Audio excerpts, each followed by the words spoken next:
اس کے علاوہ اگر آپ کا نماز میں دل نہیں لگتا اور نماز پڑھنے کا آپ کا نعوذ باللہ دل نہیں چاہتا، شیطان بہکاتا رہتا ہے، کبھی سستی محسوس ہوتی ہے، بہت ساری چیزیں ہوتی ہیں ایسی، تو آپ کا دل نہیں چاہتا، آپ استغفار کرنا شروع کر دیں اور کثرت سے آپ استغفار کریں، آپ کا اتنا دل چاہنے لگے گا نماز پڑھنے کا، کوئی گناہ آپ سے نہیں چھوڑا جا رہا، آپ استغفار کریں، کرتے رہیں، تو پھر انشاء اللہ تعالیٰ وہ گناہ آپ سے چھوٹنے لگے گا، آپ کو نفرت ہونے لگی، آپ اس نیت سے پڑھیں استغفار کہ میرا گناہ یہ والا چھٹ جائے گا انشاء اللہ تعالیٰ، تو وہ گناہ آپ کا چھٹ جائے گا۔ بتاؤں کیا، ہم لوگ بڑے بڑے گناہ کرنے سے بچنے کی کوشش کرتے ہیں، ہمیں لگتا ہے کہ بڑے گناہ ہی بہت بھاری ہیں، ٹھیک ہے، لیکن ایسی بات نہیں ہے، کوئی گناہ جو ہے نا ہم مستقل کر رہے ہوتے ہیں اور چھوٹا گناہ اس کو گناہ نہیں سمجھ رہے ہوتے، تو وہ گناہ بھی بہت بڑا ہو جاتا ہے، تو کسی بھی گناہ کو چھوٹا نہیں سمجھے اور کسی بھی نیکی کو بھی چھوٹا مت سمجھے کہ آپ مستقل گناہ کیے جا رہے ہیں، آپ کو لگ ہی نہیں رہا کہ یہ گناہ ہے، جب آپ اس کو گناہ نہیں سمجھ رہے نا، اس کا مطلب ہے وہ گناہ نہیں ہے، گناہ تو ہے لیکن آپ سمجھ نہیں رہے نا، تو وہ گناہ آپ کا بڑا ہو جاتا ہے۔ تو یہ اگر آپ کوئی بہت بڑا گناہ کرتے ہیں اور آپ کو شرمندگی ہے، بہت زیادہ آپ کو شرمندگی ہے، تو وہ گناہ آپ کا ختم ہو جاتا ہے، مٹ جاتا ہے۔ تو چھوٹا گناہ بھی آپ کر رہے ہیں نا اور آپ اس کو گناہ ہی نہیں سمجھ رہے اور آپ مستقل اس گناہ کو کیے جا رہے ہیں، آپ کو لگ رہا ہے کہ اللہ تعالیٰ آپ سے اس کے بارے میں پوچھ گچھ نہیں کریں گے، تو وہ گناہ پھر آپ کا بڑا ہو جاتا ہے۔ جیسے آپ بہت بڑی بڑی نیکیاں کر رہے ہوتے ہیں لیکن اس میں آپ کا ذرا سا بھی غرور اور تکبر آ گیا تو وہ آپ کی نیکی پوری کی پوری ضائع چلی جاتی ہے۔ اسی لیے کسی نیکی کو بھی چھوٹا مت سمجھو اور کسی گناہ کو بھی معمولی مت سمجھو، اگر چھوٹا گناہ ہے آپ اس کو کر رہے ہیں اور اس کو گناہ نہیں سمجھ رہے، آپ اللہ سے ڈر بھی نہیں رہے، تو وہ گناہ آپ کا بڑا ہو جاتا ہے، ٹھیک ہے۔ اس کے علاوہ ہمارے گناہ معاف ہو جاتے ہیں، اللہ تعالیٰ ہمارے گناہوں کو معاف کرتے ہیں۔ انسان جو ہے نا خطا کا پتلا، اس سے گناہ ہوتے رہتے ہیں، ہم انسان جو ہے نا ہمیں بھولنے کی عادت بہت ہوتی ہے، ابھی ہم نے گناہ کیا اور ہم اللہ تعالیٰ سے معافی مانگ رہے ہیں شدت کے ساتھ اور ہم سوچتے ہیں کہ اب ہم یہ گناہ نہیں کریں گے، یا پھر ہمارے ساتھ کوئی بری چیز لائف میں ہو جاتی ہے، ہم اللہ تعالیٰ سے توبہ کر لیتے ہیں کہ اللہ تعالیٰ ہم اب گناہ نہیں کریں گے، اب ہم یہ چیز نہیں کریں گے، لیکن تھوڑے دنوں بعد ہم بھول جاتے ہیں، ہمارے دماغ سے نکل جاتی ہے نا، سلپ ہو جاتی ہے بالکل ہمارے مائنڈ سے وہ چیز، اور پھر ہم دوبارہ سے وہی گناہ میں لگ جاتے ہیں کرنے میں اور ہم مستقل وہ گناہ کرتے رہتے ہیں۔ لیکن گناہ تو دیکھیں ہم سے ہوتے رہیں گے، لیکن ہمیں معافی مانگتے رہنا چاہیے اللہ تعالیٰ سے، تو ہم معافی مانگتے تو اللہ تعالیٰ جو ہے نا ہمارے گناہوں کو مٹا دیتے ہیں، معافی استغفار کرنے سے ہمارا گناہ مٹ جاتا ہے، تو استغفار کرنے کا سب سے بڑا فائدہ تو یہی ہے نا کہ ہمارے گناہ مٹتے رہتے ہیں۔ اور اس کا ایک فائدہ یہ بھی ہے کہ قیامت والے دن جب ہم اپنا نامہ اعمال دیکھیں گے تو ہم خوش ہو جائیں گے، سب سے زیادہ استغفار ہوگا اور جو ہمارے گناہ ہوں گے وہ گناہ مٹ چکے ہوں گے، اس کی جگہ پر استغفار ہوگا انشاء اللہ تعالیٰ۔ اس کے علاوہ اگر آپ کو ڈپریشن ہے، اوور تھنکنگ کی بیماری، آپ استغفار کریں، اتنا آپ کو سکون ملنا شروع ہو جائے گا۔ میری جو شروعات ہوئی تھی وہ یہیں سے ہوئی تھی، مجھے بہت زیادہ ڈپریشن تھا، اوور تھنکنگ تھی، اور پھر میں نے اس وقت استغفار کرنا شروع کیا تھا، میرے دماغ کو اتنا زیادہ سکون ملا تھا، تو میں نے یہ چیز نوٹس کی تھی کہ استغفار کرنے سے مجھے کتنا زیادہ سکون ملا۔ پھر میری جو فرسٹ ویڈیو تھی وہ اسی کے بارے میں آئی تھی، استغفار کے بارے میں نے بنائی تھی، پھر اس کے بعد سے میری استغفار کی ویڈیو آنا شروع ہو گئی تھی، تو بہت زیادہ جو ہے نا سکون ملا تھا۔ ایسا نہیں تھا کہ پریشانیاں ختم ہو گئی تھیں، لیکن پریشانیاں اگر اپنی جگہ پر تھی، لیکن ایسا لگ رہا تھا کہ میں اس پریشانی کے بارے میں سوچ نہیں رہی اور وہ پریشانی مجھے پریشانی نہیں لگ رہی، تو استغفار کرنے سے سکون بہت زیادہ ملتا ہے۔ جس طریقے سے سورہ بقرہ ہم پڑھتے ہیں، سورہ بقرہ پڑھنے سے بھی ہمیں بہت زیادہ سکون ملتا ہے، اور پھر استغفار کرنے سے بارش بھی ہوتی ہے، کہتے ہیں نا جب قحط آ جاتا ہے، جیسے بارش نہیں ہو رہی تو پھر استغفار کرو، گناہوں کی وجہ سے بھی ہماری بارش رک جاتی ہے، تو پھر وہ بارش اللہ تعالیٰ بھیج دیتے ہیں جب ہم استغفار کرتے ہیں سب مل کر۔ اس کے علاوہ ہماری دعائیں قبول نہیں ہو رہی ہوتی، ہماری اگر دعا قبول نہیں ہو رہی تو ہمیں بہت زیادہ استغفار کرنے کی ضرورت ہوتی ہے، کیونکہ ہمارے کچھ گناہ ہوتے ہیں جن کی وجہ سے ہماری دعا قبول نہیں ہو رہی ہوتی، یا کوئی اور بھی وجوہات ہوتی ہیں، تو آپ استغفار کریں، آپ استغفار کریں گے، آپ دیکھیں گے آپ کی چھوٹی چھوٹی سی دعائیں خود بخود ایسے ہی قبول ہونے لگیں گی، آپ مانگ بھی نہیں رہے ہوں گے پھر بھی آپ کے لیے بہت زیادہ راستے کھلنے لگ جاتے ہیں۔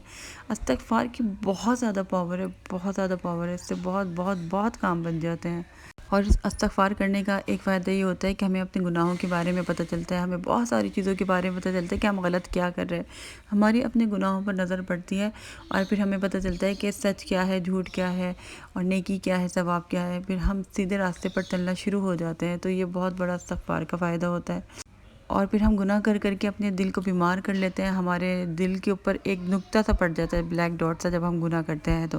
تو وہ بلیک ڈاٹ پڑھتے ہمارا دل بالکل سیاہ ہو جاتا ہے، پھر تہہ پہ تہہ جمنا شروع ہو جاتی ہیں، بالکل کالا ہو جاتا ہے، وہ اللہ تعالیٰ کے قریب نہیں ہو پاتا۔ بالکل سمجھ لیں ہمارا دل بیمار ہو جاتا ہے۔ جب بیمار دل ہوتا ہے اور بیمار جسم ہوتا ہے نا، اور آپ کو بخار چڑھتا ہے، آپ بیمار ہیں، تو آپ کو کچھ بھی کھانا پینے کا ٹیسٹ اچھا نہیں لگتا۔ اسی طریقے سے جب آپ کو دل بیمار ہو جاتا ہے نا، تو آپ کو ذکر میں، نماز میں مزہ نہیں آتا، عبادت میں مزہ نہیں آتا۔ آپ بالکل جو ہے نا اللہ تعالیٰ کی یاد سے غافل ہو چکے ہوتے ہیں، آپ کو نیکی کا نہیں پتہ ہوتا۔ تو جب آپ استغفار کرنا شروع کرتے ہیں نا، وہ آپ کا زنگ جو دل پہ لگا ہے وہ ہٹنا شروع ہوتا ہے، اور وہ تہہ پہ تہہ ہٹتی رہتی ہے، اور جو اصل فارم میں جو آپ کا دل ہوتا ہے نا خوبصورت سا، وہ آپ کا نکل کر آ جاتا ہے۔ تو پھر وہ اللہ تعالیٰ کے قریب ہو جاتا ہے دل، کیونکہ اللہ تعالیٰ کے قریب تو صاف دل ہی ہوتا ہے نا۔ تو پھر اللہ تعالیٰ کے جب قریب ہوتا ہے تو آپ کو عبادت میں بھی مزہ آتا ہے، عبادت کی لذت پھر آپ کو محسوس ہونے لگ جاتی ہے، تو آپ کا دل صاف ہو جاتا ہے۔ استغفار کرنے سے یہ فائدہ ہوتا ہے۔ استغفار کرنے سے آپ بہت ساری برائیوں سے بچ جاتے ہیں، اس طریقے سے بچ جاتے ہیں۔ میں کہتی ہوں کہ آپ بہت زیادہ تعداد میں استغفار کریں۔ جب آپ بہت زیادہ تعداد میں استغفار کرتے ہیں تو آپ کہتے ہیں کہ میں نے ابھی استغفار کر کے بیٹھی تھی، اب میں کسی کی برائی نہیں کرتی، ابھی میں استغفار کر کے بیٹھی تھی، میں گانا نہیں سنتی، ابھی میں استغفار کر کے بیٹھی ہوں، میں ٹی وی نہیں دیکھ رہی، ابھی استغفار کیا ہے میں نے۔ تو جتنا زیادہ آپ استغفار کریں گے، آپ گناہوں سے اس طریقے سے بچتے جائیں گے۔ تو استغفار کرنے سے آپ گناہ سے بہت زیادہ بچتے ہیں۔ اور مجھے جتنے مجھے یاد آتے جا رہے ہیں اس کے فائدے میں بتاتی جا رہی ہوں، کیونکہ میں جب بھی استغفار جب میں نے شروع کیا تھا، جو مجھے فائدے ملنے شروع ہوئے تھے اور اب تک ہو رہے ہیں الحمدللہ، جو مجھے یاد آتے جا رہے ہیں، میرے دماغ میں آتے جا رہے ہیں، میں آپ لوگوں کو وہ ساری چیزیں بتاتی جا رہی ہوں۔ اور استغفار کرنے سے جو ہے نا لائف بالکل چینج ہو گئی ہے، اپڈیٹ ہوتی ہوئی میں نے دیکھی ہے، اور بہت قریبی لوگوں کے ساتھ میں نے دیکھا ہے کہ ان کی لائف میں مطلب اتنی ساری آسائشیں نہیں تھیں جتنا انہوں نے استغفار کیا۔ 1 سال کے اندر اندر ان کی لائف ایسے بدل گئی، ان کی گاڑی، گھر، اللہ تعالیٰ نے ان کو ہر چیز سے نواز دیا۔ اور ایک بہن نے مجھے بتایا تھا کہ ان کی جو نیبر ہے، ان کے رشتے نہیں آ رہے تھے بہن بھائیوں کے، انہوں نے استغفار کرنا شروع کیا تو پھر ان کے بہت اچھی جگہ سے رشتے آئے، جیسا وہ چاہتی تھیں ویسا ہی ان کا رشتہ ہے۔ تو بہت زیادہ پاور ہے استغفار کرنے کی، بہت بیماریاں دور ہو گئی ہیں استغفار کرنے سے، بہت بہت زیادہ چھوٹے چھوٹے آپ کے کام بننے لگ جاتے ہیں استغفار کرنے سے۔ اور ہاں ایک چیز اور ہوتی ہے، آپ کریٹیو ہو جاتے ہیں، کوئی بھی کام آپ کر رہے ہیں، کوئی بھی آپ کی فیلڈ ہے تو آپ اس میں کریٹیو ہو جاتے ہیں، آپ کا دماغ کام کرنے لگ جاتا ہے۔ جیسے میں استغفار کر رہی ہوں اور مجھے سمجھ نہیں آ رہا ہوتا ہے کہ میں کیا ویڈیو بناؤں، کیا ویڈیو بناؤں، تو ایک دم سے میرے مائنڈ میں بہت بہت اچھے اچھے خیالات آنے لگ جاتے ہیں، بہت سارے ٹاپکس آنے لگ جاتے ہیں۔ پھر مجھے لگتا ہے، کبھی کبھی مجھے نا ایسا لگتا ہے کہ اب میں کیا بات کروں، میں استغفار کے بارے میں اتنی بات کرتی رہتی ہوں، سورہ بقرہ کے بارے میں بات کرتی رہتی ہوں، اچھا لوگ دیکھتے ہی یہ ٹاپک ہیں تو اسی لیے میں اس پر زیادہ بات کرتی ہوں، اور مجھے مزہ بھی آتا ہے بات کرنے میں۔ اور کبھی کبھی میں بالکل نا سوچنے لگ جاتی ہوں کہ میں کس ٹاپک مطلب کیا بات کروں، اتنی بات کر رہی ہوں میں۔ پھر میرے دماغ میں ایک نیا سا ٹاپک آنے لگ جاتا ہے، ایک نئے زاویے سے میں سوچنا شروع کرتی ہوں کہ اب میں یہ بات بتاتی ہوں استغفار کے بارے میں، اب میں سورہ بقرہ کے بارے میں یہ بات بتاتی ہوں۔ تو آپ کریٹیو ہو جاتے ہیں، کوئی بھی آپ کام کریں نا، آپ دیکھیں آپ کریٹیو ہو جائیں گے انشاءاللہ تعالیٰ۔ استغفار کرنے سے آپ کی مشکلیں بہت زیادہ آسان ہوتی ہیں، کوئی بھی آپ پریشانی میں پھنسے آپ استغفار کرتے رہیں، انشاءاللہ تعالیٰ اللہ تعالیٰ آپ کے لیے راستے کھول دے گا۔ استغفار کرنے سے آپ کی قسمت بہت اچھی ہو جاتی ہے۔ اور اس کے علاوہ کوئی آزمائشی پریشانیاں بہت زیادہ ہمارے اوپر آ رہی ہوتی ہیں، وہ ہمارے گناہوں کی وجہ سے، تو آپ استغفار کریں، انشاءاللہ آپ کی وہ آزمائش، آپ کی پریشانی ٹل جائے گی۔ آپ کی راہ میں رکاوٹ ہے، کوئی کام آپ کرنا چاہ رہے ہیں، آپ کے کام نہیں بن رہے نا، تو پھر آپ استغفار کریں، تو پھر جتنا زیادہ آپ استغفار کریں گے تو پھر انشاءاللہ تعالیٰ آپ کی جو رکاوٹ ہے نا وہ بھی ہٹنا شروع ہو جائیں گی، خود بخود ہی آپ دیکھیں گے ساری چیزیں۔ تو استغفار کرنے کے بہت بہت بہت بہت زیادہ فائدے ہیں، میں کتنے زیادہ آپ کو فائدے بتاؤں آپ لوگوں کو۔ حضرت حسن بصری کا واقعہ تو یاد ہی ہوگا نا، کہ انہوں نے 3 لوگوں کو استغفار کے بارے میں بتایا تھا، انہوں نے الگ الگ اپنی شکایتیں کی تھیں۔ کسی نے کہا تھا کہ اولاد کا مسئلہ ہے، کسی نے کہا تھا قحط ہے، بارش کا مسئلہ ہے،